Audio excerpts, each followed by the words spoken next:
here to talk and reflect that the first response that we can give collectively is to be better prepared. I'm particularly happy and honored to be co-hosting this event on behalf of the EU together with CDEMA, because not many of you know that it wasn't originally planned to be in Barbados. And Barbados, not only on behalf of itself, but on behalf of the wider region, as well as on behalf of all the people who experience vulnerability, has been extremely outspoken globally about how we should be prepared and how the world should react in times of disaster.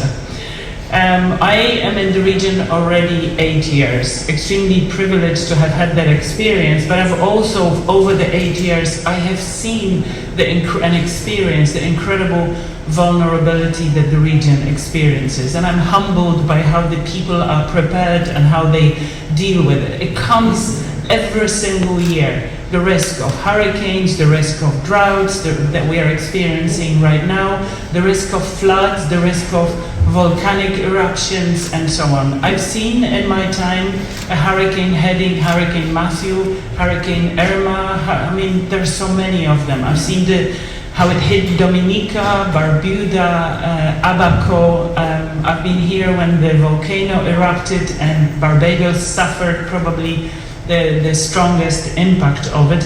It never stops, and we should never stop being prepared and helping this and other regions in how to tackle what happens as a result.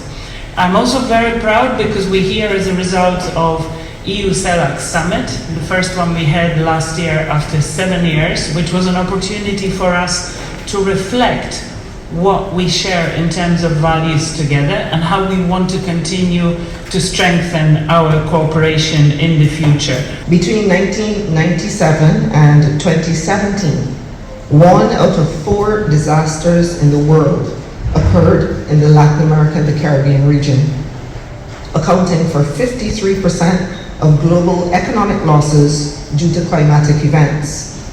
This in a region with just 8% of the global population.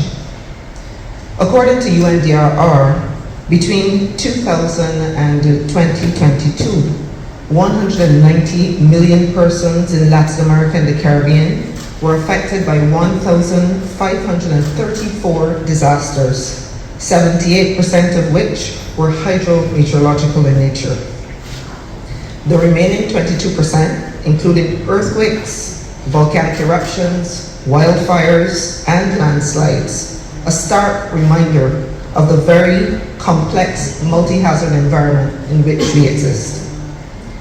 Caribbean SIDS are suffering acutely from loss and damage due to climate change, their development increasingly compromised by intensifying climate crises. According to Statistica, in 2023, economic costs resulting from climate-related disasters in the Latin American Caribbean region amounted to over $20 billion. This was the highest figure recorded since 2017, when total economic costs of $85 billion was recorded. Our common challenges require common approaches, solutions, and partnerships which recognize the strategic direction, priorities, and existing capacity of the Latin American Caribbean region, as well as the special circumstances of small states.